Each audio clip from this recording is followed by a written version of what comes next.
Welcome into another episode of Hockey Royalty Live, the official podcast of hockeyroyalty.com. Today we got some wonderful topics: the absolute dominance against Calgary, the emergence of Super Saiyan Byfield. Is there really a number one goalie here for the LA Kings, and the injury situation heading into the home stretch? Like, subscribe, get into the chat. It's going to be fun, boys. It's time to talk some LA Kings hockey.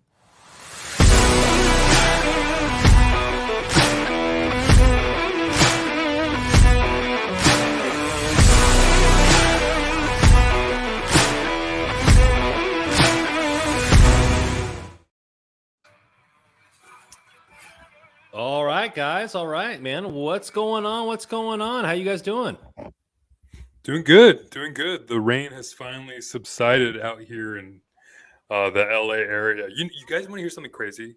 There was an actual tornado out here in a little city called Montebello, not too far from where I lived. It sounded like it didn't destroy as much, but to hear that there's a tornado in Southern California is just unheard of. So wild times out here weather-wise. How about you guys? You know what's so crazy? No tornadoes. Is good. No tornadoes. It's getting warmer. We're up into the 40s pretty consistently now, so we're getting warmer. It was 82 today here in Texas. So, but it's so crazy how the different parts of the U.S. It's like Russell's like, man, it's so crazy. A tornado touched down in L.A. and it's like, man, like if I hear a tornado siren, I'm just like, like it's not. What are the chances? You know, like everybody would be probably panicking or calling for. The apocalypse if a tornado siren went off. They probably don't even have a tornado siren for LA, huh? No, I honestly don't even know what I would do. I don't know what the protocol is. I don't have my tornado gear. I'd probably just stand here and get dusted up. But the buildings doesn't happen too often. The building's got to be made similar for earthquakes, so you probably would go into a stairwell and hide underneath some heavy object, you know? That sounds decent. I guess I'd probably do something like that. Yeah. All right. Well, thank you guys for coming in the chat. We got Nav coming in right away. Let's get it, boys. No game till Saturday. Needing my Kings fix, man. Well, we got the needle here for you. Let's get it on. Sup, boys? Coming in from Shankmaster. Carter Scores coming in. Go Kings, go. Carter Scores saying the schedule makers suck. Hey, we need a 3-day break. Hey, this is allowing the Kings to get back from injury, and we'll talk about that here in a little second. Tony Lopez coming in. Let's go. I wish I could watch this all live.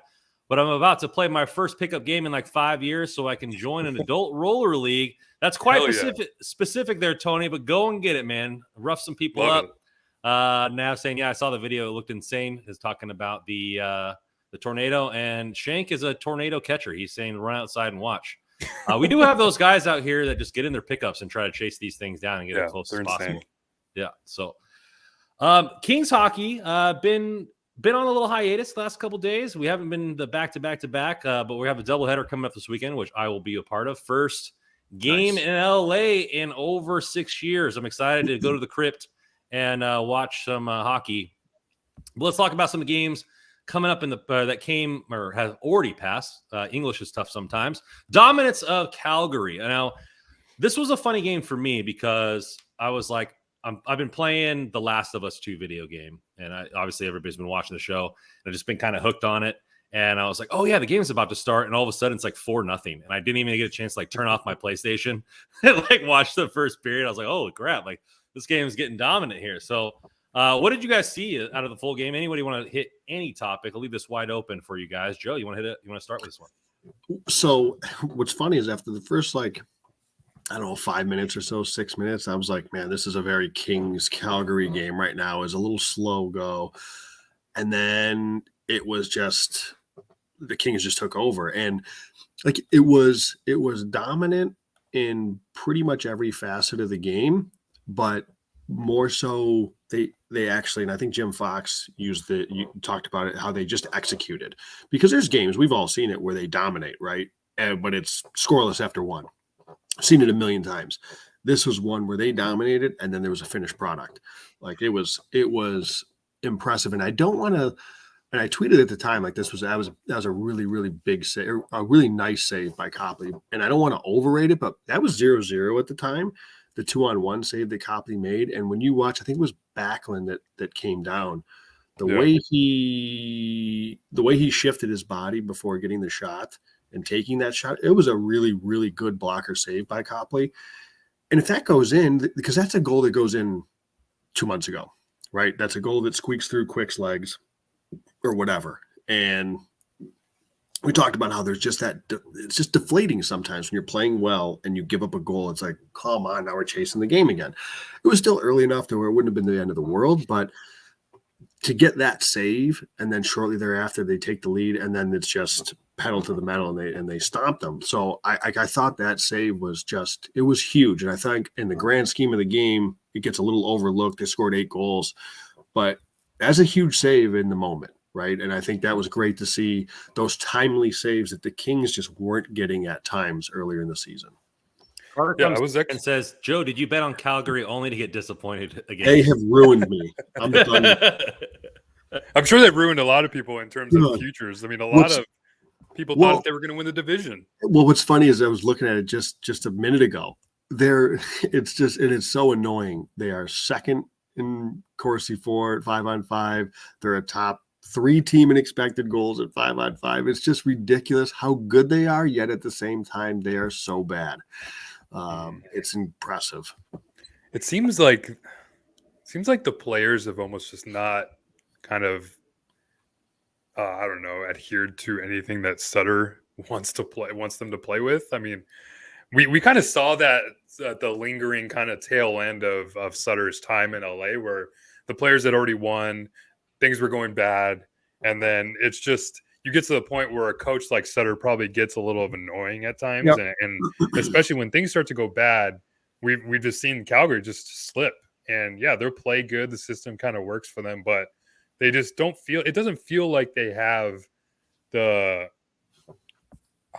motivation to play for a coach like Sutter at this moment. Like for me, I mean, of course I love beating up the Flames. I mean, they've been a rival of the Kings ever since they've been around, and so the 8-2 victory for me and seeing the Calgary, the team I love the most this year, go down in flames was so much fun. But I was a little disappointed. I wanted to see a better game. I mean, Calgary is a team that they should be competing for a playoff spot, and that you wanted to see a little bit more out of them, but it just never came to fruition. And sure enough, the Kings kind of blew him out of the water. But I mean, man, like Carl Grundstrom, he's just been a totally different player. This is the Carl Grundstrom we saw in the playoffs last year. 4 goals in the last 3 games. He's a +5 in those 3 games. I mean, the fourth line, it just seems like at this point, whoever you want to put on there is going to produce some offense there. And Rasmus Kupari, like we just talked about him last week, he's just been the player that's kind of driving that entire line. And whether it's McEwen on the right side with Grundstrom or Arthur Kaliyev, either one has seemed to kind of mesh pretty well. And I thought Zach McEwen had probably his best game as a King so far. Yeah, I think there's still a little bit of a wrinkle in there. I would like to see Kaliyev back in that spot when everyone's healthy. But it was good to see McEwen kind of get his feet wet a little bit, kind of get on the score sheet as well. And then, yeah, all 4 lines were just humming, and it was probably one of the more dominant performances by the Kings this season. What was impressive to me is we've talked about how their schedule's been cake for a while now, and this was almost like, okay, this is, we talked about the road trip that's coming up, but this first little, okay, this is a really good team, this Calgary team. They're really disappointing in terms of their results, but they're still a good, tough hockey team. Let's see how this goes. And it was as if they were like, we're about to show everybody we're here. Like that, this was a game that the league, as everybody is kind of taking notice now that the Kings might actually be for real. I think you're pointing out Carl Grundstrom, and if you were to guess, where he was at, you'd probably be wrong. But he's second on the team in hits, and with limited ice time and everything like that, he's throwing the body around. And we talked about, on multiple times, size versus playing big, right? And Grundstrom seems to play big all the time, delivers hits, dirty in the areas. That goal he scored, I forget if it was against Calgary or the previous game, where he just had it below the net for like almost 5 or 6 seconds, knocked off the puck, got the puck back, knocked off, got it, and then sniped it in the top corner. I just thought he always needed more time on the ice. And, you got to call a spade. He wasn't playing good in the beginning of the season, but I thought it needed time. And I liked his comment. He's like, I guess I just played better when the game's on the line, or like when we're playing tough games. And I really think that he is the type of player that the Kings need going in the playoffs. Like, yeah, he's not a huge guy, but he's going to throw the weight around. He's going to punish you when you need it. And the fourth line is, I know it's not the typical checker line or enforcer line anymore, but I'm sure if I looked it up real quick on goals per 60, he's got to be top 1 or 2 with how many he scored with the I'm about to tell you. In among players with at least 10 games, so this excludes Samuel Fagemo, who's have a pretty good start to this year, has done well in a per 60 basis. Grundstrom is second, only to Velardi, and he leads the team in primary points per 60. Does Carl Grundstrom. So to your point, both your points, he's doing a job. He's third. Nope, I should say that he is second in shots per 60, shot attempts per 60. So yeah, he's doing a job. And it's weird because he started the season just kind of blah. There was not much there to his game. And for whatever reason, he's found it. You can't take him out of the lineup right now. So I think that right wing, though, because and Russ, I know everybody wants Kaliev, and you, though, pointed it out a couple of weeks ago, like something's not right with Kaliev. He looks a little off at 5-on-5. He's not as engaged, maybe in all 3 zones. And so you weren't shocked at the scratch. And I was watching him. It was a couple of games ago, and I was like, there's something. I need more here. I can see why he's not in the lineup on a consistent basis right now. And now, whether that's McEwen or whether that's Anderson Dolan, I mean, right, the last couple of times it's been McEwen. So I guess we'll see maybe he's the guy that kind of got the lead on that. And I don't know that Kaliev plays next game. Right, I think they may stick with McEwen. Yeah, exactly. It's almost weird because Kaliev he's not a fourth line type of player.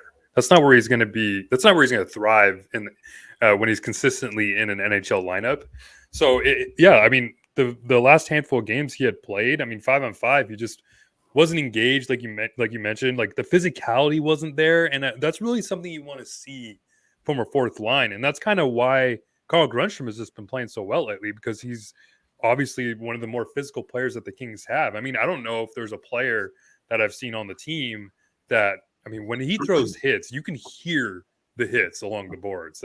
That's how hard he hits people. It's not just like, hey, I'm just going to finish my checks. Like, they're bone crushing type hits when he actually lays a body on you. So that's why I was so disappointed to see Grundstrom start off the season so tough, because the way he ended the year last year in the playoffs. I mean, he had that one game, I believe it was game 4 or game 3 or 4.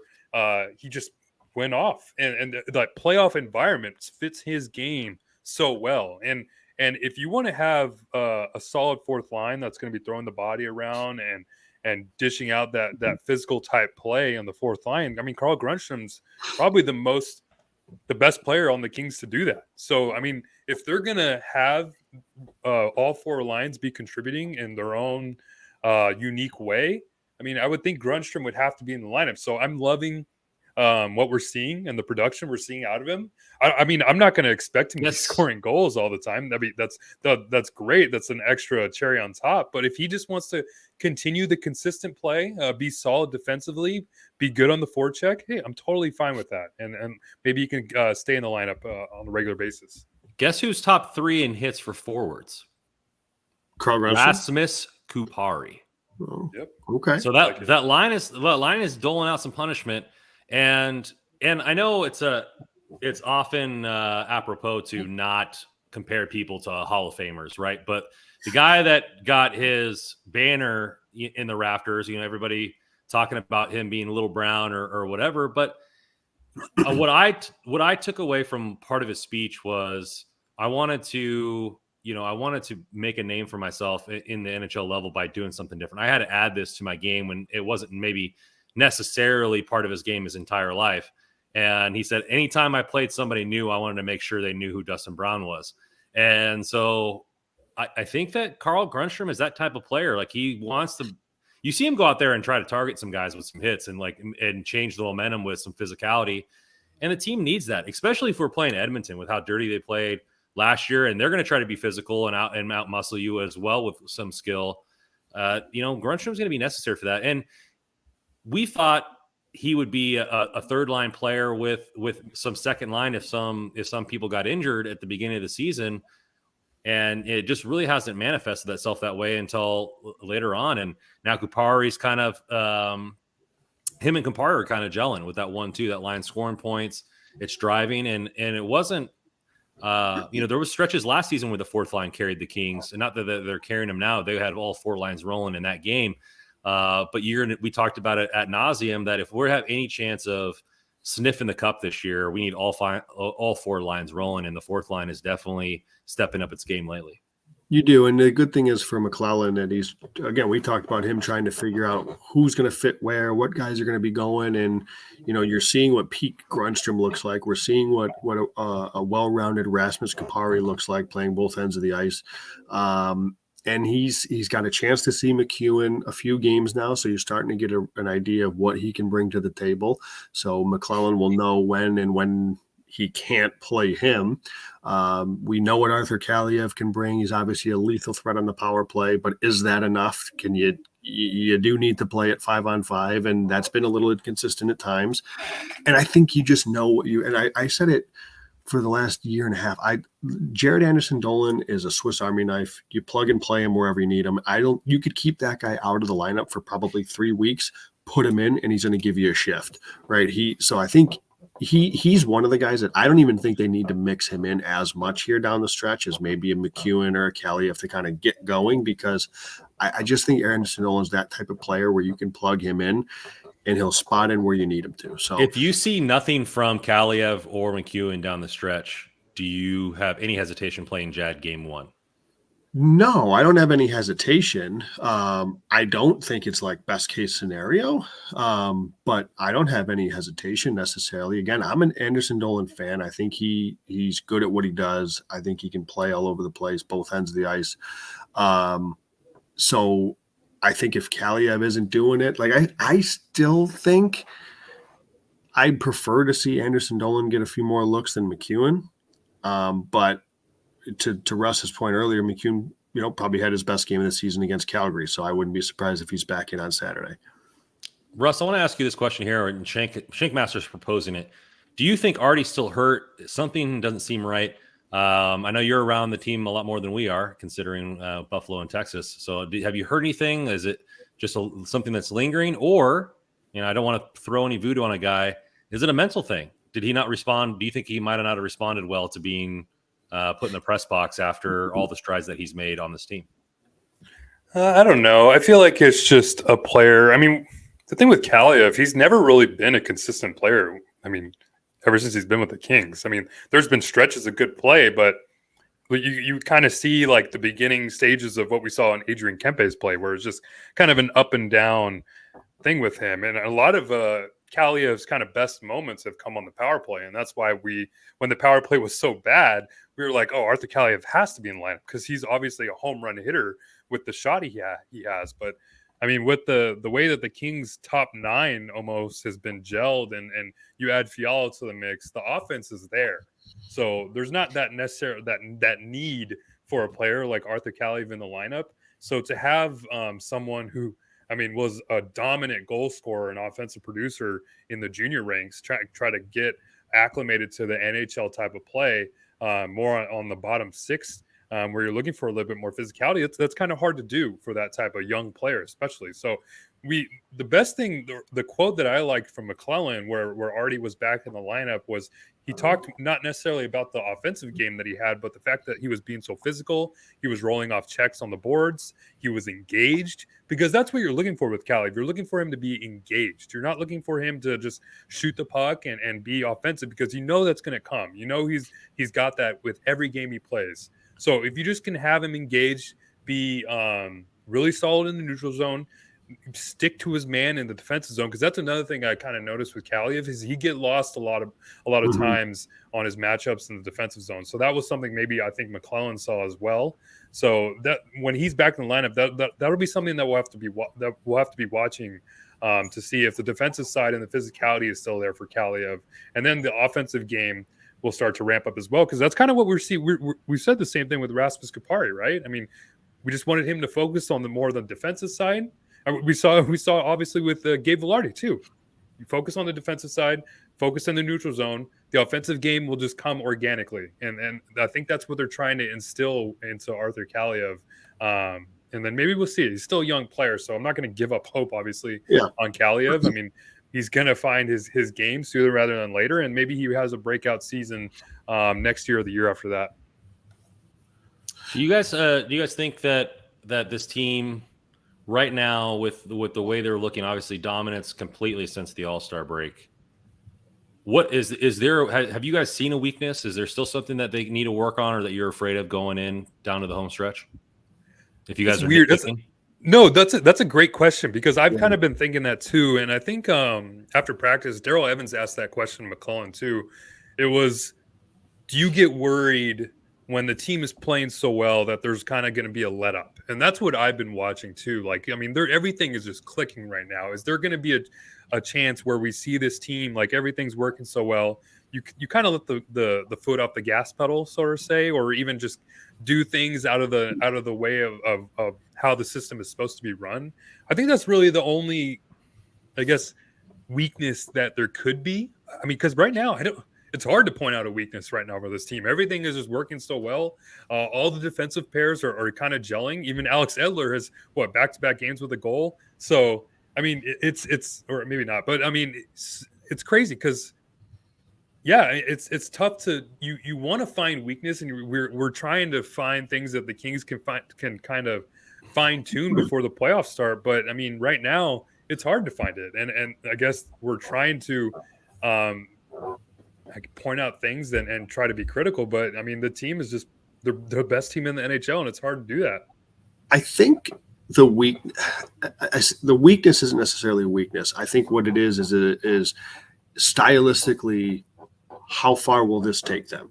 And what I mean by that is they are a team that they don't play necessarily kind of a modern game. They got the 1-3-1 trap through the neutral zone. They're not really efficient puck movers on the back end. They're really good on forechecks. They're good off the rush because their forwards they're really good. They work hard. They all skate well. And you just wonder, when they do run into a team with elite level skill and talent in a series, is this style going to be enough to get them through a series and 2 series and 3 series? And I think that's not to say it's a weakness, but my question is, okay, they're really settling in here. They're into the system that they need. It's clicking well. When they run into an Edmonton, and you've got to find ways to stop McDavid and Draisaitl and company. If they play Colorado, if they play Vegas, how do they go against these teams that are going to be coming at you in waves with mobile defensemen and lightning quick through the neutral zone, which I guess that's a good counter that the Kings have. But I just want to see stylistically, is what they do in today's age, in 22, 23, is that enough to go make a deep playoff run? That's more of a hypothetical question than it is. And I'm thinking at the moment. Yeah. Yeah. So it totally true. Like, it's not an answer to your question, Brandon, because at this point, the weakness, quote unquote, is probably the power play. It just hasn't clicked. But we've talked about it. Power plays. They ebb and flow sometimes. They go through streaks. I'm not worried about the power play. But if they're a healthy team, I just want to see stylistically, how deep can they go? And does that make sense? I don't know if no, it makes sense. That's kind of where I think this kind of ties into what you're saying a little bit. Carter Scores asked a question here about a specific player. Do you guys feel Danault has regressed a little bit, not on his stats per se, but as his defensive impact for the team? And later in their chat, they talked about the plus minus and all this kind of stuff. Do you think that we have? Well, I guess let me rephrase this again. They've talked about on multiple telecasts that talking about Edmonton and who they should not want to play in the first round, and it was the LA Kings, because the center depth is so great. All 4 centers are rolling. They're all good at faceoffs. The defensive acumen of all the forwards has greatly increased this season. Do you feel like this is Danault getting put against the best player every single night, so he's going to have off nights? Do you feel it's a downgrade because his offensive talent went up? He's been playing with multiple different linemen. Is there anything that there's a reason that maybe Carter feels this way, or do you guys not agree with him? I think that last point you made of him kind of being placed with a bunch of different players is kind of, maybe we've seen that kind of roller coaster in his season a bit. I mean, last year, Philip Deneau really started to shine when he was placed with Victor Arvidsson and Trevor Moore. I mean, that was when that line was carrying the Kings in terms of offensive production. And we've almost kind of seen that come to light a little bit more lately since those three have been together. And I actually have the stats with that. When Philip Deneau is or the nice line as a whole, when Deneau is with Moore and Arvidsson, they have a 56% expected goal share. When Philip Deneau is not with Moore and Arvidsson, he has a 38% expected goal share. So those three, for some reason, just have this chemistry together, like this. They're cone heads on ice, like what we saw in the movie Miracle. I love that show. But I mean, it's when that line is clicking, that's a huge line in terms of it's weird because they don't necessarily have this like shut down defensive style to their game, but they have the counter attack to their style of play that just kind of melts their opponent quite a bit. So I think it'll be tough to see like what happens when Kevin Fiala comes back, when Gabe Velardi comes back, like where the lineup kind of shifts a little bit, because we saw before Fiala got hurt, he was playing with Deneau and Arvidsson, and for some reason those three just never really clicked. I was glad to see the nice line get back together because, like I just mentioned, Philip Deneau seems to have a lot more offensive production when he's with those two players and more in Arvidsson. So I hope McLellan sticks with that, and maybe that's when we'll see Deneau start to shine a little bit more in terms of his offensive production and his defensive shutdown ability too. Yeah, you know what's kind of weird that I think could be an answer to that question is the reason he hasn't seemed as good overall is because his offensive statistics, his offensive impact has taken a big step back. His defensive impact, in looking at least according to the expected goals against when he's on the ice versus when he's not, is actually better this year than it was last year. The difference is his on-ice offensive impacts are nowhere near as good as they were last year. So I think I think Russ is right. I think a lot of it's just the line mates have kind of been shuffled around on him. I would love to see Arvidsson and Moore settle in on that line and just let them do their thing. When Fiala gets, and then when Fiala gets back, he plays with Lizotte and Velarde. That's what I'd like to see. That's what I think is the best bet. But I got no problems with Deneau. And the funny thing is, then Iafallo goes down to the fourth. That's what I would do. Yes, and I would. There's your fourth line winger. It's not McEwen, Anderson, Dolan, or Kaliev. It's Iafallo with Grundstrom. At least for now, because listen, and Russ, you said it. Like, there's no guarantee that Grundstrom keeps this play up. I mean, there's going to be times where he's probably out of the lineup too. So, and what's funny is I mentioned stylistically, and who do the Kings want to play? Who do they not want to play? If I'm a team, I don't want to play the Kings either because of their center depth. Because of they're difficult to play against, the way they play their system, and at least right now, they're getting really good goaltending. So those are reasons why I would not want to play the Kings. But I think where my question is when I talk about stylistically, if that team gets in the zone, are the Kings in trouble? Right. And that's where the question is, because the Kings do a great job of defending their blue line. We've talked about that at length. That's what they're really good at. It's what the system's set up for. And I think the system's set up for that for a reason. They don't have mobile defensemen. They don't have mobile puck-moving defensemen. So they kind of need to not let the puck hit in the zone because they're not going to get it out very efficiently. So it works. And the question is like I said, stylistically, does it work when you're playing in Edmonton or Colorado in a series? We'll see. I mean, I last year they went to 7 with Edmonton. If they play Edmonton again, I could easily see it going 7 again. And I don't know who wins.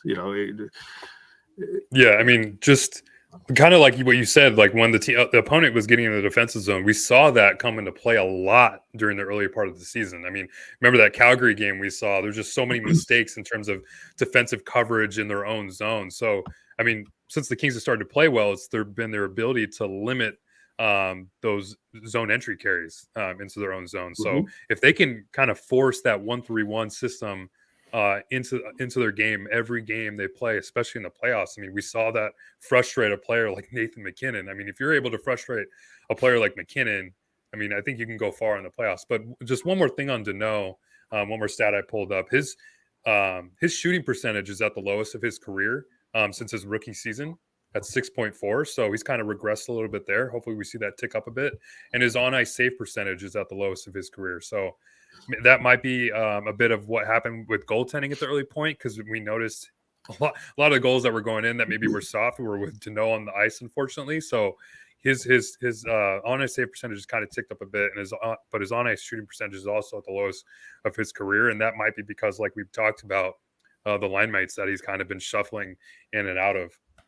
Yeah, I wouldn't put much stock into the plus minus statistics. I guess maybe if it's like a drastic on the one end or another, but when you got a team that had league worst goaltending for half the season, don't worry about the plus minus. Yeah. Do you guys put any stock into again, the Kings are getting so much pub nationally now that the Kings would be running away with the Western Conference if we had these goaltenders all season? I don't know if I put too much stock into it. I mean, it's weird. Like this whole like thing, it's about like trying to cry for national attention. Like to me, it's like, yeah, it's the Kings deserve attention for the way that they've been playing, especially of late. I mean, they're obviously the best team in the NHL if you look at point percentage since the All-Star break. They're playing great. I mean, the schedule has kind of let them relax a little bit in terms of their opponent, but yeah, they deserve it. But I mean, the fact that they're just kind of this underdog that's kind of going under the radar, I mean, I think that's fine. Maybe, and that might be good. I mean, it kind of gives them a little bit more motivation, just keep knocking on the door and cry for that attention. But I mean, it's fine for me. I mean, the Kings are winning games. That's what matters most. I don't need the Eastern writers or the national writers to be talking about the Kings on every podcast or every television show or every radio show or whatever. I mean, we're doing it. We're the ones giving out the attention. So if the Kings fans want to find that attention, they can come here and we'll have some fun on it. Shake Master says, "Hey, let's just stay under the radar and win some hockey games, right?" So, actually, one more thing. So I want to talk about kind of off the topic here, what we talked about lately. But so the power play, the last game, there was a little bit of a switch. We saw Victor Arvidsson on the opposite side of Adrian Kempe, which, Joe, I wanted to ask you, like, I thought it was a great idea because now you have 2 one-timers on each side. And sure enough, we saw that come into play with Arvidsson's goal in the power play. I think that might be an adjustment, even when Velardi comes back, that we see come into play down the stretch here. What do you think, Joe? It could. I don't love Arvidsson. I shouldn't say. I mean, I just think the power play is going to go through some ebbs and flows. I think when Fiala's back, the way they were rotating, the way they were kind of moving in and out with the bumper, they had. But to your point, having long-winded way, having one-time options on both sides, yes, that's kind of like that's huge. That's where you can get quick shots off from both circles. Yeah, that is something that's important. I mean, we saw Kempe a little bit in the bumper. I've never thought he looked comfortable there. He was there last time. But again, I think they're playing around with some stuff now, A, because they've got some injuries, some key injuries, and B, because the power play struggled. So they're trying to figure out if there's a little slight tweak that they can make that makes it work. But weren't we all clamoring for that last year? Just like, hey, let's try something new when it's not working. And Jim Hiller doesn't seem to be afraid to shake things up. No, and he's done it. Like earlier in the season, I admittedly, and you probably remember, it was driving me a little nuts because I really thought Kempe looked lost in the bumper, but they eventually moved it. They put Kopitar there for a bit. He looked really good. So I think that he's really, and then he found a bit of a formula and it was working. And I still think it can, and I think it will work. Like I said, I'm not worried about the power play. They tend to go in streaks. You're missing some key guys. I'm not worried about it. Yeah, I love Kempe on the wing. I mean, if you kind of look at his heat map with where he's shot the puck last year compared to this season, I mean, it's crazy. All of his goals, most of his goals come on that faceoff dot on that sides of the ice. So, I mean, yeah, you got to keep him there because whenever he gets open ice, I mean, he's got a thing with Kempe is his wrist shot has just it's been taken off. Like it's been a lot better than I ever thought it could be, and what I thought he had in his arsenal. So.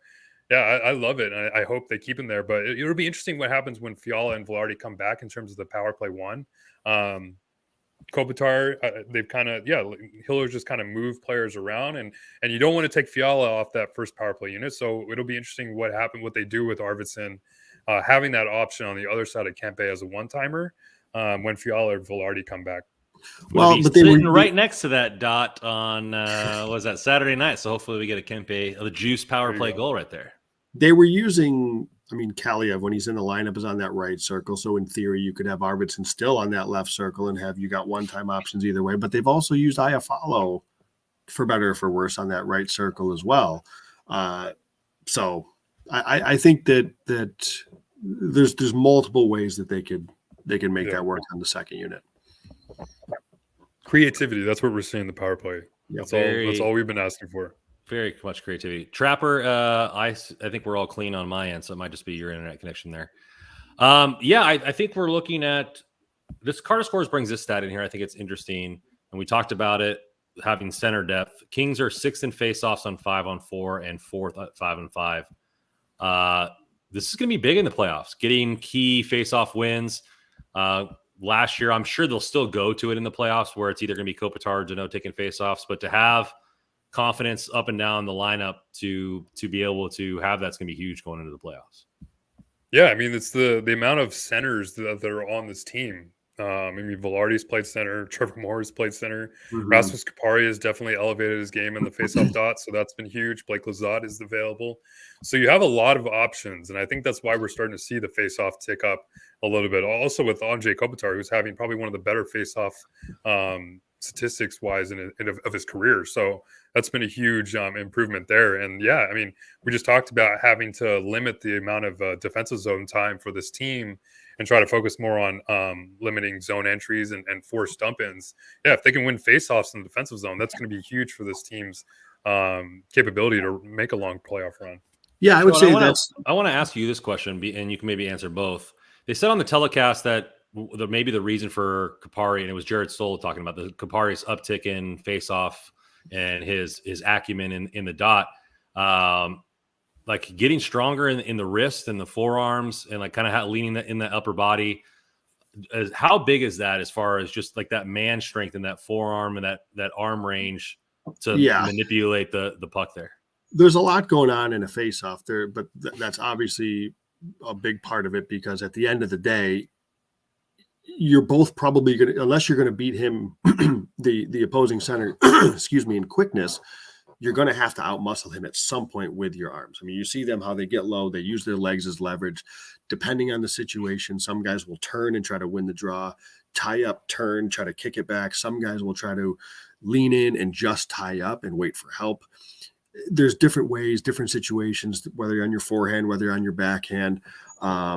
So there's the offensive zone, defensive zone, situational. There's all sorts of different ways to go about it. But clearly, at the end of the day, like, strength comes into it in a faceoff. I mean, because if everything else is equal, from a quickness standpoint or a timing standpoint, then the stronger one's probably going to come out on top. So that of course is going to play a big role. And I would say that, Russ, the faceoffs, I think sometimes they can get a little bit overrated, but obviously penalty kill is huge, power play is huge, and defensive zone. Like, those are for the Kings. I actually, because they're such puck hounds and so good on the forecheck, even the offensive zone faceoff, as much as obviously you want to win it, they're very good at winning pucks back.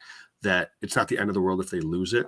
But in the D zone, obviously you don't want the other team to get set up. On the penalty kill, you don't want the other team to get set up. And on the power play, you don't want to have to go chase it and then have a zone entry. So those are the situations where it's pretty important. Kings Rule coming in here. Thanks, guys, for what you do. Russell, I saw you today on Locked On Kings. Good job. Go check that out. Russell was on Locked On Kings today. Very much thankful for Locked On to having a hockey royalty on to come and talk some hockey. Yeah, I had a great conversation with Eddie there. It's cool. I've seen Eddie around the rink a couple of times. It's always fun to collaborate with other podcasts. So let's get into the injury situation. Obviously, we got Gabe out, Fiala out, Jersey and everybody. Some red jerseys have been seen. Red jerseys have been taken off. Russ, where are you at on the injury front, and what can you maybe think to expect in this doubleheader coming up this weekend? Yeah, so practice yesterday. We're recording this on Thursday. They had practice on Wednesday. They didn't practice Tuesday, and they didn't practice today. McClellan put them through a really solid workout in terms of scrimmages. They were doing a lot of 2-on-2 work, some board work. So yeah, I mean, it kind of makes sense with this extended layoff for McClellan to put them through a little bit more of an arduous workout. And yeah, with the injury situation, we saw Sean Durzi join the team in a red non-contact jersey. I believe that was the first time he had joined the team in practice wearing the red jersey. So that's great to see.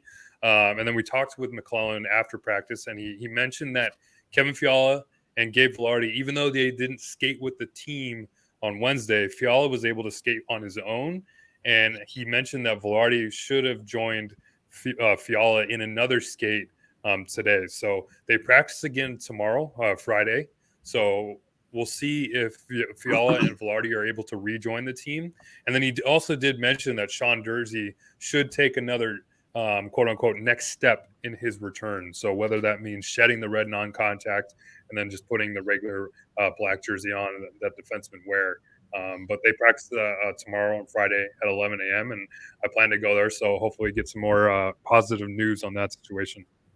You brought up Durzi, and Trapper comes in with a question here. Are we better or worse with Durzi in the lineup with the way the defensive pairs have been playing? What do you guys think? Well, I think that's a tricky question. Where is he playing? Is he playing with Roy? Is he playing with Edler? What Durzi are we talking about?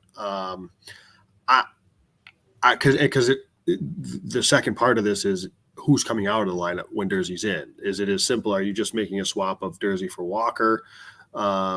And I think the argument can be made that Walker is a better option with Edler than Durzi. I don't know if that's a take that is a hot one in King's world, but just because Walker's been playing the position on that side all season, he's been partnered with Edler all season. I think there's something to be said for a pair being together for a while.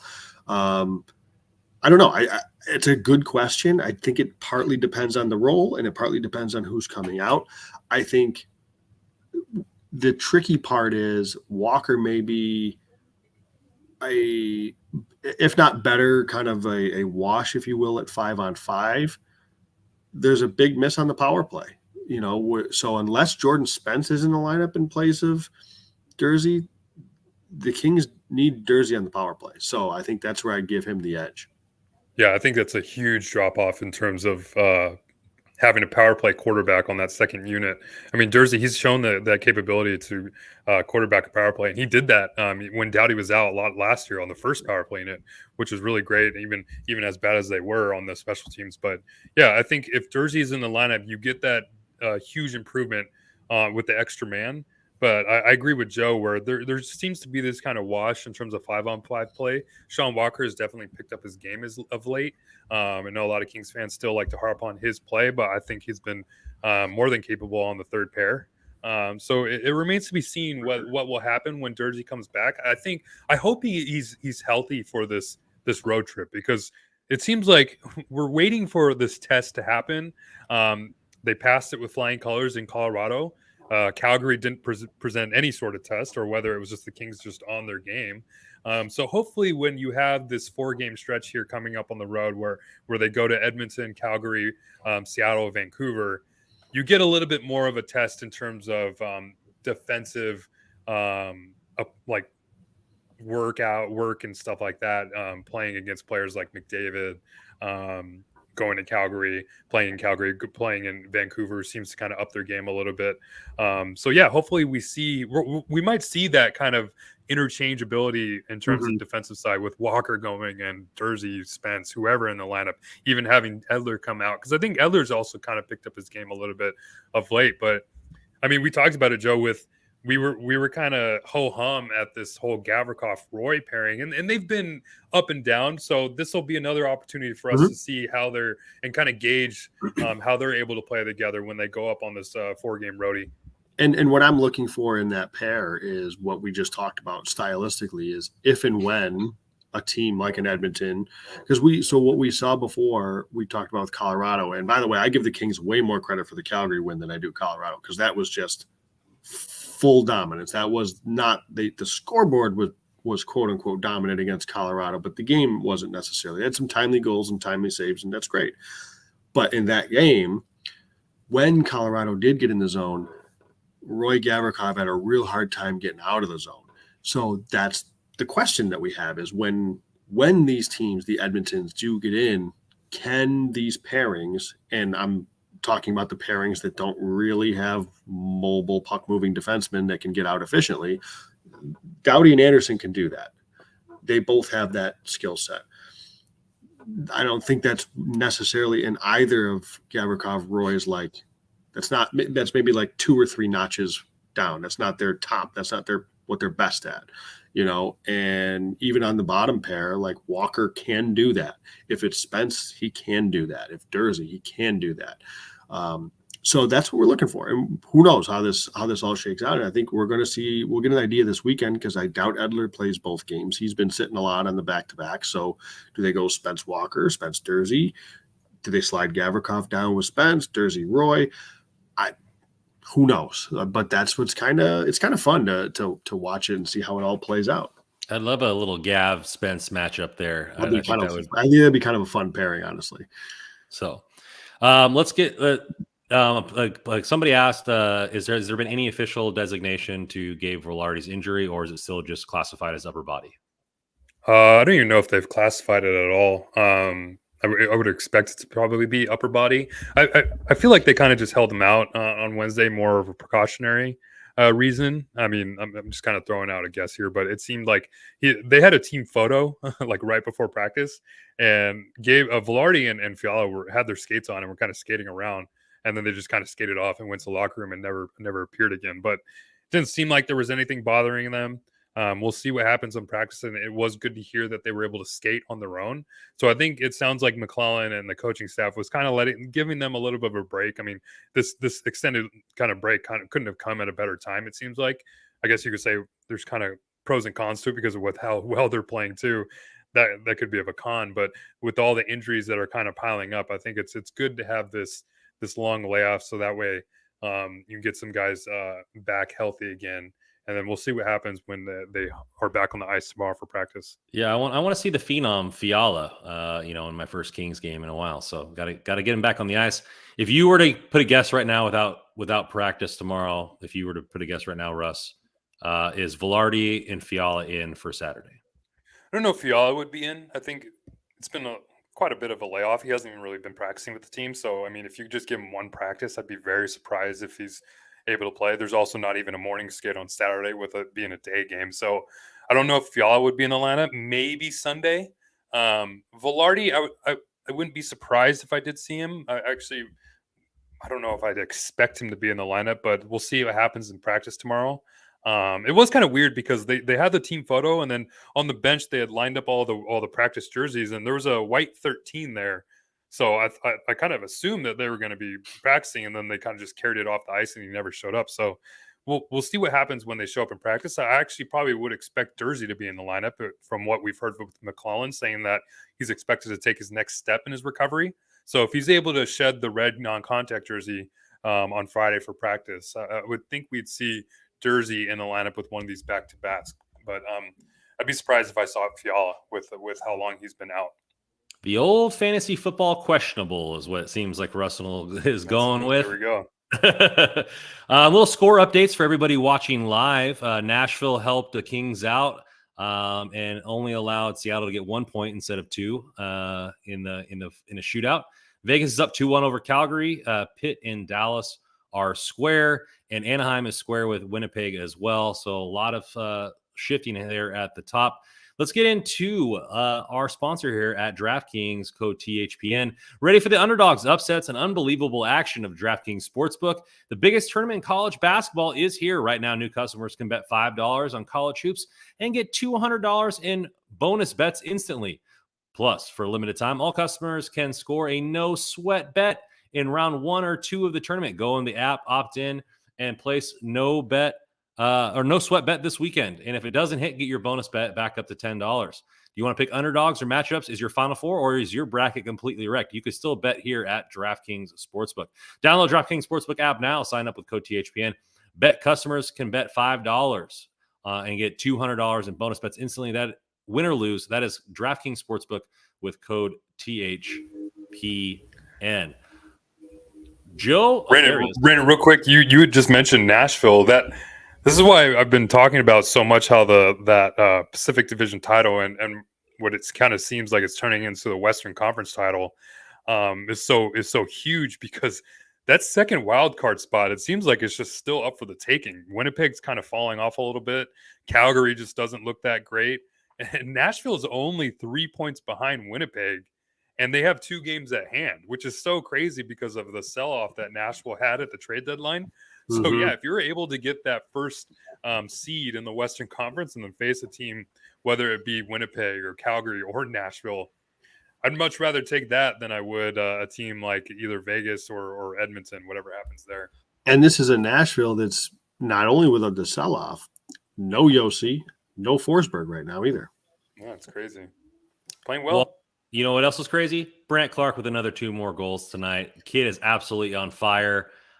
Shake Master, you know what time it is. It is Clark train time. Pull down the lever, big guy. Pull down the lever.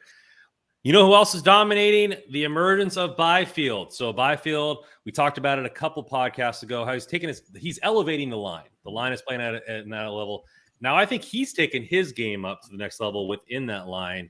I think maybe the epitome of that was, it was on Doughty's goal where he forechecks the guy into the wall, uses his body, wrestles the puck away, turns around, places the dart of a 30-foot pass across all the way to Doughty. Now, obviously, Doughty had to snipe that from out deep, but the wherewithal to use the body, turn around, wrestle the puck away. He's just been a menace on the boards, and I think his game has taken a next level. And we talked about it, Joe. Hey, if we take the injury out, this is a little bit after Christmas time. This would be New Year's, and we're seeing a Byfield emerge. So Joe was kind of right. We'll give him a tip of the cap for that. But Quentin Byfield's been even more right. And what are you guys seeing from his game? I know the physicality has been there a little bit. Is that really the next step that he's kind of evolved as a player, or are you seeing something different? Yeah, I think McClellan said it best after, I believe it was the last game, where he said that we're seeing Byfield stay on his feet a lot more. And that was something that we kind of noticed the first handful of games or first season and a half, I guess, when we seen Byfield, is that there was always this kind of just felt like something wasn't really clicking, whether it be he just fumbled the puck off his stick, he'd be falling a lot in battles on the boards. But yeah, we're seeing a lot more of a tenacious player, which is great. And the confidence is just rising game after game after game. And which is great to see, especially when you play with a player like Kopitar and Kempe.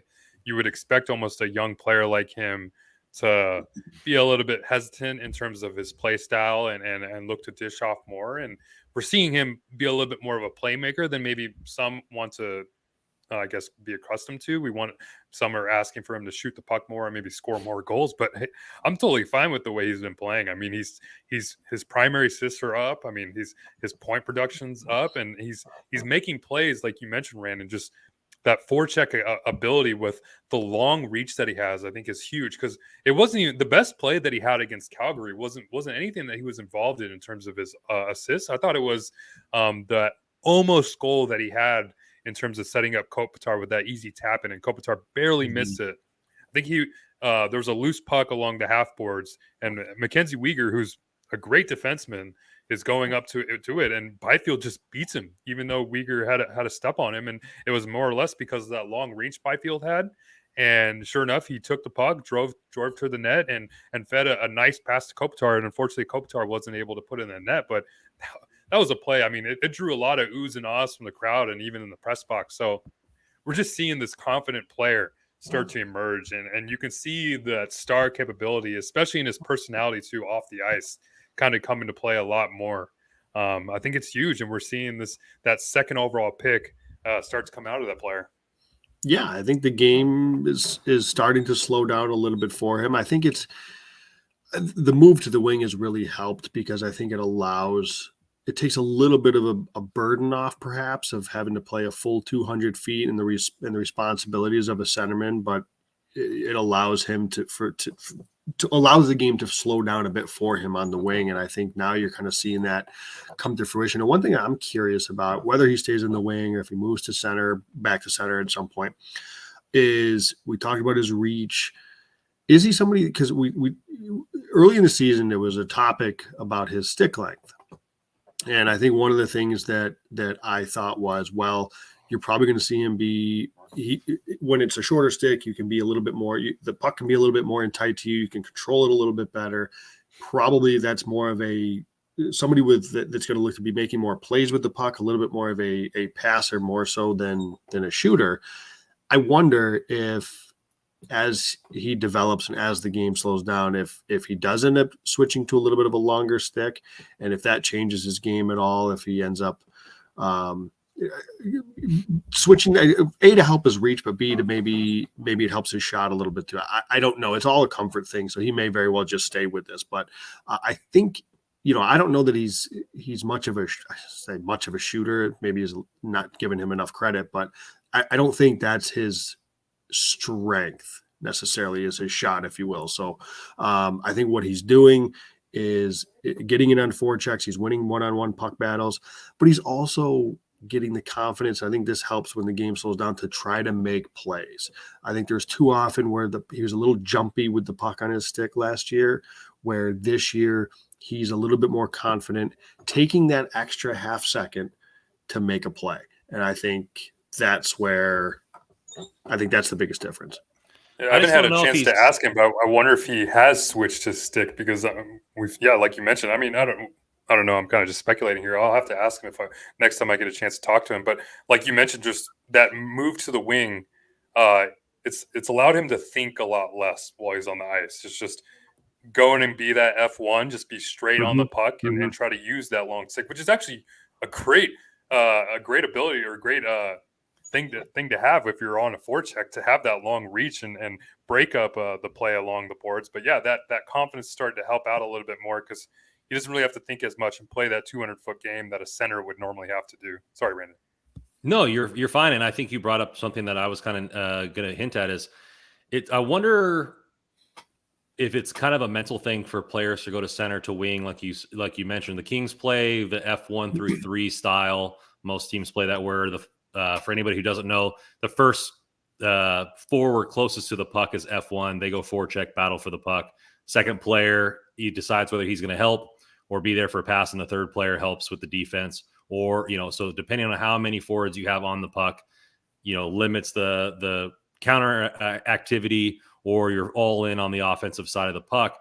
I'm wondering if it's allowing Byfield to say, hey, let me just use my speed and get to the wall. Like, I don't have to think about where I need to be anymore. I just need to be F1. It's either going to be me or Kempe is going to outbeat Kopitar most plays. So I just got to be F1 or F2, and my job is easy. I don't have to think as much anymore. And I wonder if that goes in, because you listen to people who talk about stylistics of hockey in this system, is that it's almost positionless hockey at this point. Like, the only time the center really matters is at the faceoff dot, because your role, whether you're the F1, F2, or F3. But I think maybe playing the wing is allowing him to be the F1 more often, where he has one goal, which is to pry the puck away from the other opponent up against the board. He just seems more engaged in general too. And I know this seemed to be a topic of conversation in the Calgary game with the whole incident with Nikita Zadorov. He's learning here, because he knows exactly what he's doing. And if you don't expect a shot from Nikita Zadorov, then you're not paying attention. So Byfield went into that scrum looking to looking to cause something to happen. And in a game where it's out of hand on the scoreboard and Nikita Zadorov is on the ice, yeah, I actually didn't have a problem with any of it. So he went in, he gave him a cross check, he got kicked out. He got kicked out not necessarily for the cross check, in my opinion. He got kicked out because the game's out of hand. The referees don't want to deal with this at this point in the game. So you're gone.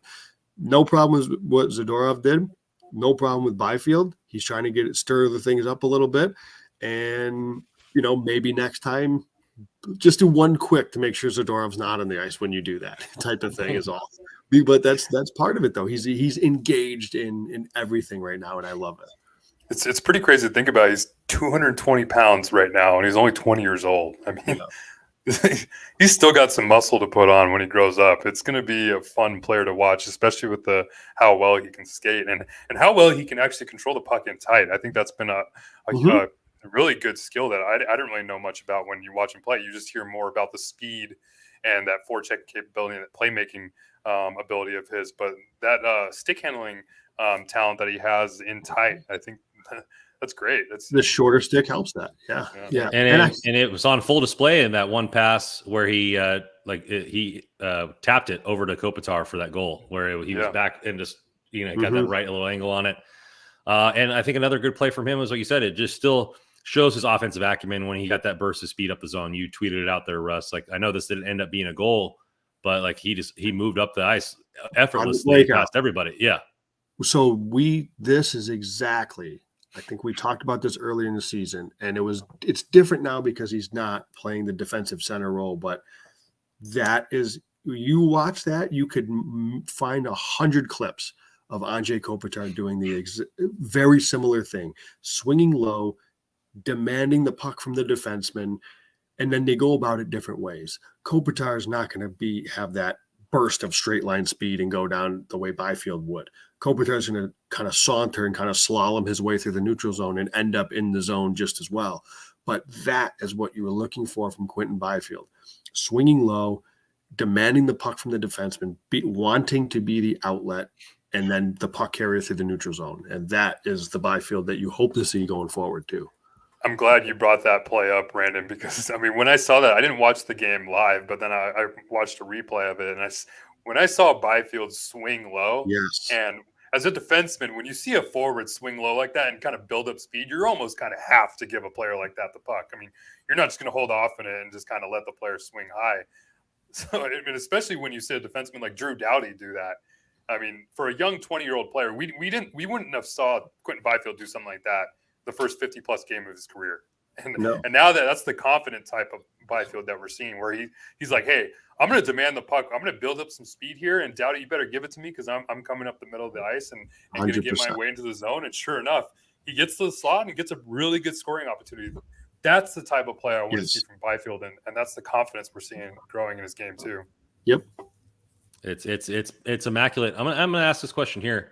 Do you think that the way he's been playing recently, do you guys have full confidence in that first line throughout the playoffs? Do you think it continues?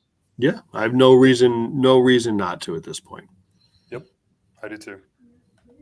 Let's get into this last topic here before we let everybody go. Number one goalie? I'm Ron Burgundy, as they say. Do the Kings really have a number one goalie? Does it matter? Or should they pick one going into the postseason? How are we feeling about this? Both guys are firing on both cylinders or all cylinders, coming up with big saves in big moments. The Kings have some of the best goaltending since the All-Star or since the trade deadline in all of the NHL. Where are you guys at this topic now with a couple more games under the belt? I feel like this is going to be a topic for the rest of the season. I think it could, but we just talked about this, I think, last week. Nothing's changed. They've rotated. They've both played well. On to the next one. I don't think it matters. I've said it before. I don't think it really matters. I haven't really changed my opinion. Russ?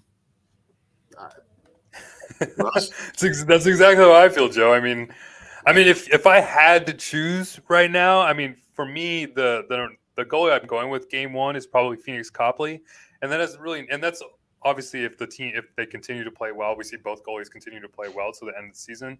It just more or less has to do with what he's done for the team overall throughout the year, because he pretty much saved the season. I mean, the Kings were lost in goaltending. I mean, nobody expected Copley to come in and be the savior in a sense and saving Cal Peterson and Jonathan Quick, because the Kings they had nowhere to turn. He was a last resort option when Cal Peterson was waived. So I think with everything he's done for the year and kind of helping the Kings kind of right the ship in net, I think it would be nice to see him awarded with the opportunity. And that's more or less just kind of a sentimental aspect of it too. But hey, I mean, he deserves it for the way he's been playing. It's not sentimental. He's a top 8 goalie since February 1st in goals save above expected, and top 7 if you do goalies who have played at least 10 games. So it's not as if he hasn't earned it. He's playing well. And, Korpisalo during that same stretch, and I know obviously part of that was with Columbus, during that same stretch he only played 5 games in that stretch. So it's half of the games, but he's just outside the top 10. So they have 2 goalies that are playing well right now. I just keep I don't think this is a problem. I know people think that you need a goalie, you have to ride one. I don't necessarily think that's got to be the case. I know, and I think Russ, you had asked the last time about, when you get in playoffs, what if you win game 1, do you go away from the winner, or you go to the next guy, or if you lose game 1, but you pick that one guy to be your starting goalie for game 1, do you go away from him in game 2?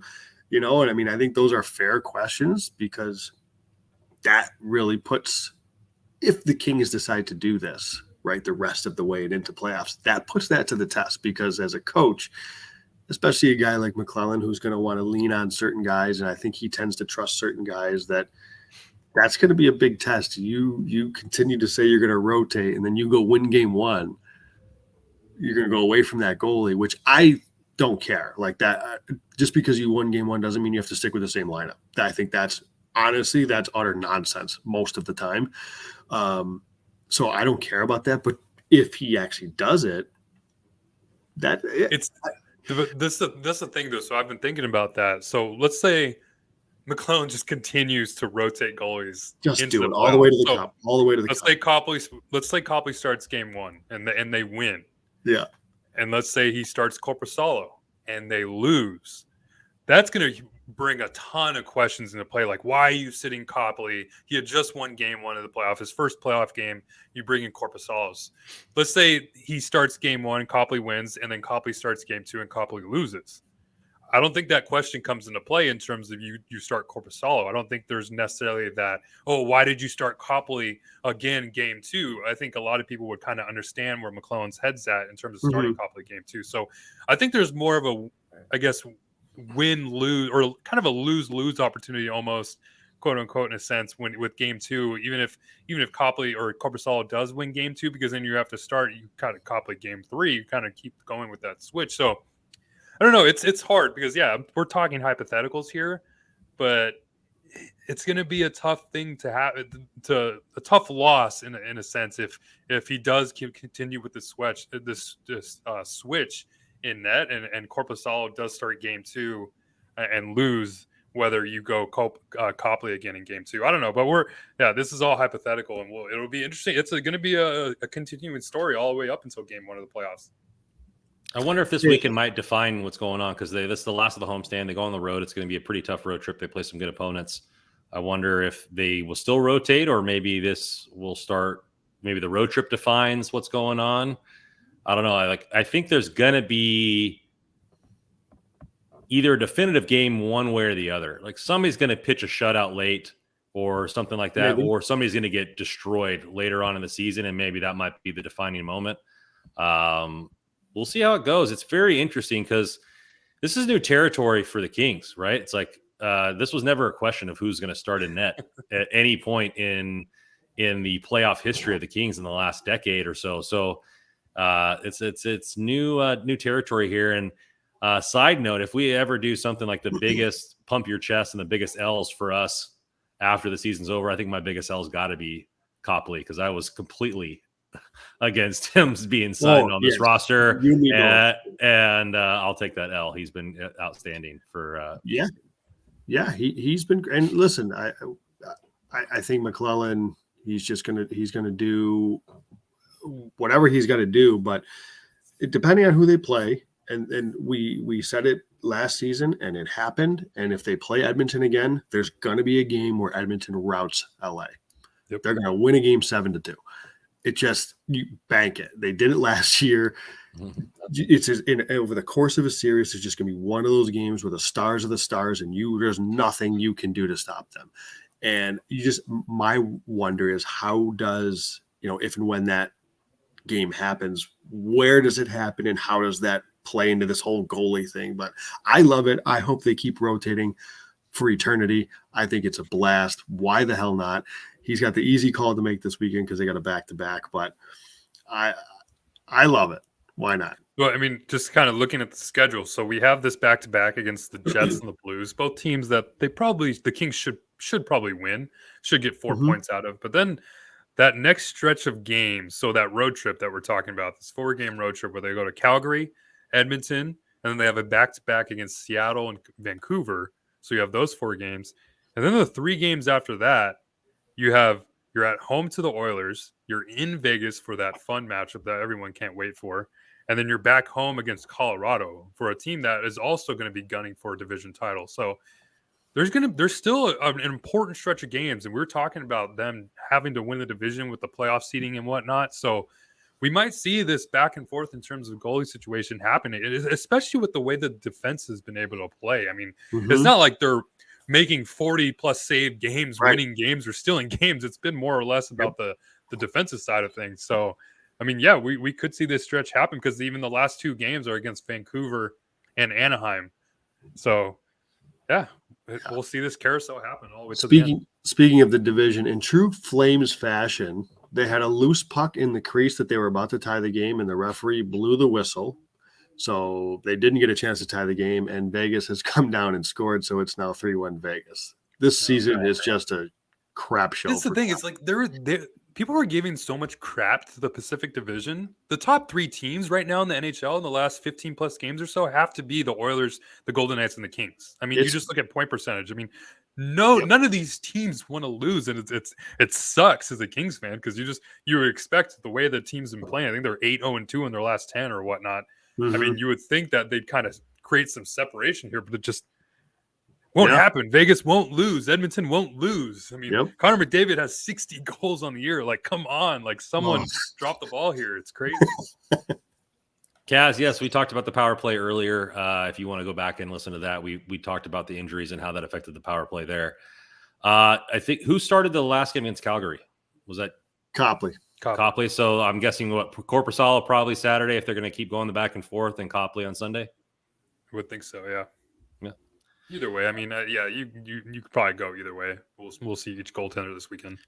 This really wasn't a topic, but it was on just kind of a good note. Alex Turcotte back in the lineup for the Reign the other night, broke the 10-game losing streak that the Reign had going on. Had a great game with the Corsi 4. Had some points in there. He's just such a play driver, and he needs to be back on the ice, and good for Alex Turcotte.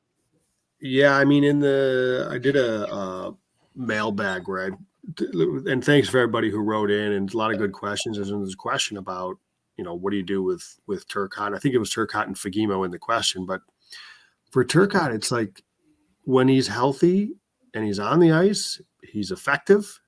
At this point, I have the slightest idea what his ceiling is, or at this point, but he is an effective player when he's on the ice. There's no way that he can be relied upon right now. So until he can be, and look at the forwards. Everybody's coming back next year. There's a handful of RFAs. If anything, they have to try to find a way to trade a piece or two out to open up space, or maybe roster space in terms of bodies, but also cap space if they want to do anything else, like a goalie and a defenseman.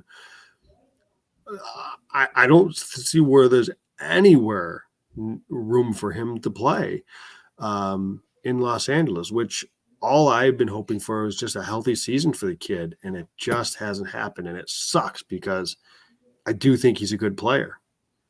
Yeah, I'm right with you. I think every time you kind of see him play, even that little stretch of games that he had where he played in Chicago, I thought he looked pretty good. And then all of a sudden he had that one injury, and it just sucks because it's like Groundhog Day. You see good play from Turcotte, then all of a sudden he's out for an injury for a couple of weeks. But yeah, it's great to see him back on the ice, and then the Ontario Reign get off the schneid. I don't know. Like, I'm with you, Joe. I mean, you look at the cap situation and the contracts that the Kings have going into next year. Everybody's going to be back. Everybody's signed for next year. Gabe Velarde's the only one that's an RFA. All the forwards are still signed again for next year. So where does Turcotte play? He's 22 years old right now, so he's still a young player. But I don't know if it's even going to be with the Kings next season, but I would expect it to be probably with the Ontario Reign if he does stay in the LA organization, and maybe we see glimpses of him coming to the lineup back and forth. But it's tough because I just hate to think about that 2019 draft. It just drives me crazy. I freaking hate it every time I see Dylan Cousins or Moritz Seider or do something, or Matt Boldy do something good. I don't think Trevor Zegras is that great, but I just hate to think about that draft. This will be a topic for a later episode, but one of the questions in that mailbag was, what's your 23-24 roster look like? And I'm going to tell you guys right now, go into Cap Friendly, play around with the armchair GM. There's no money on this team once you sign. I mean, I signed Velardi to a modest bridge deal, 3x3, basically. Like, there's very little money. Just giving the bare minimum upgrades to the other RFAs on 1 years. Even if you wanted to bring back Gavrikov and Korpisalo, they'd have to come back at probably less than what they would get on the market.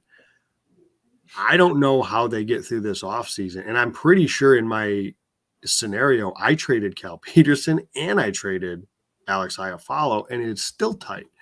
So it's going to be an interesting offseason. I would say they could basically run it back with almost the same team.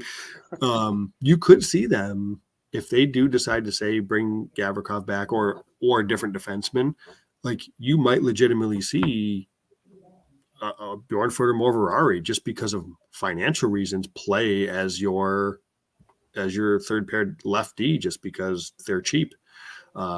So it's going to be interesting to see how that works out. You mean Gabe Velarde playing at a $7.5 million level this year? That Gabe Velarde?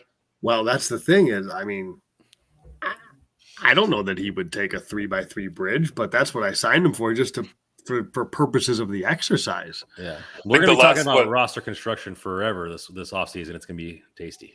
Yeah. That last player card thing that Dom Luszczyszyn had out for the Athletic, I think his market value was close to $8 million. Yeah, I mean, he's playing off the charts the way his kind of his two-way game. I mean, we're hearing Selke consideration come out for Velarde, which I don't think will happen, but that's the way his game's been playing. But I'm with you, Joe. I think a player like either Arvidsson or Iafallo's probably gets traded, and I'd be happy if they traded for future assets, maybe just try to build up the draft stock a little bit, and then you can kind of keep those draft picks, maybe use them for more trade deadline acquisitions later on. But the biggest thing, if Rob Blake can figure out a way to get rid of that Cal Peterson contract, that'll be the biggest win of the offseason. Give him a statue outside of the arena for that. Yeah, exactly. I mean, he dug the hole that he's in, so he has to find his way out of it. Yeah, seriously. Jolly coming in 8. The notification bell didn't ring. That sucks. Yeah, go back and talk about it. We didn't talk about the Vancouver. I think that was kind of just an anomaly type game. We talked about the destruction of Calgary. And Shake Master. Yes, I will be again around the arena both for Saturday and Sunday. Come up, say hi, say what's up. Would love to meet each and every one of you guys. And gals out there listening, this has been a fun podcast. I'm excited for the Kings. Playoff time is coming up, man. Just ear to ear with smiles for how this team's playing. We're too happy. These podcasts have been too happy, guys. What happened? It was a little bit more fun when we had something to complain about. We don't have anything to complain about. They're just playing too well for us. But I guess that works too. We were ready to burn down the crypt in December, and look where we're at now. So McClellan was getting fired by the Buffalo game. Remember the Buffalo game? So I was asked about that when I was on Locked On, and they were like, "What are like some moments of the season?" I'm like, "Dude, that Buffalo game. We talk about it. I think we did a live stream after a post game, and we were just lighting the team up. I mean, we had thought McClellan had lost the room. People were saying fire Todd." And all of a sudden they go into Boston and come back and win 2-0. That seems to be the turning point of the season so far. Yeah, I remember that game, and it's just like I wasn't as upset about the Sabres game as I was about some of the other ones, like the game in Montreal, I think it was, or Columbus drove me nuts because it's like they had a bad period, got away from it. It happens. But to lay eggs like they did throughout the season against bad teams, that's what really pissed me off. But I think you guys, I was never on the fire Todd train because I thought the process was okay. There's some things that needed to get shored up, and he wasn't getting a save. how many times we talk about look at any Jack Adams winner, first look between the pipes, and I guarantee you he's got a Vezina caliber goaltender. And Todd McClellan, and I give Rob Blake a lot of credit because that wasn't. I think we talked about it on the show. That wasn't goalie's not making saves is not Todd McClellan's fault, and that's what was happening. That league worst goaltending. You can't outrun that. But we also said that it was a move that could have happened because sometimes you just need a change for change sake when it comes to those types of skids. So good thing it kept going and turned things around. I appreciate you guys for coming in. And as always, all of our articles are on hockeyroyalty.com. So go out there, hit the like and subscribe button. We guys appreciate you guys. Give us some love back. Hit the notification bell so you know when we're coming on. I saw a comment earlier. Sometimes we do it on Wednesdays. Sometimes we do it on Thursdays. We got to combine all three of our schedules. So sometimes work gets in the way. So just hit the notification bell. It'll give you a warning when we're coming on. And then you can just flip that bad boy on and give us a watch. Thank you guys for coming in. Richie Rich says, hey, thanks guys. Fun stream. You guys are gems. I'm out. See ya. Go Kings go. Carter with the Go Kings go. Shankmaster coming up here. Great job, guys. Thanks for what you do. Ja Lee. Thanks for what you do. Appreciate you guys in the chat. We love you guys. And as always on this podcast, Go Kings go.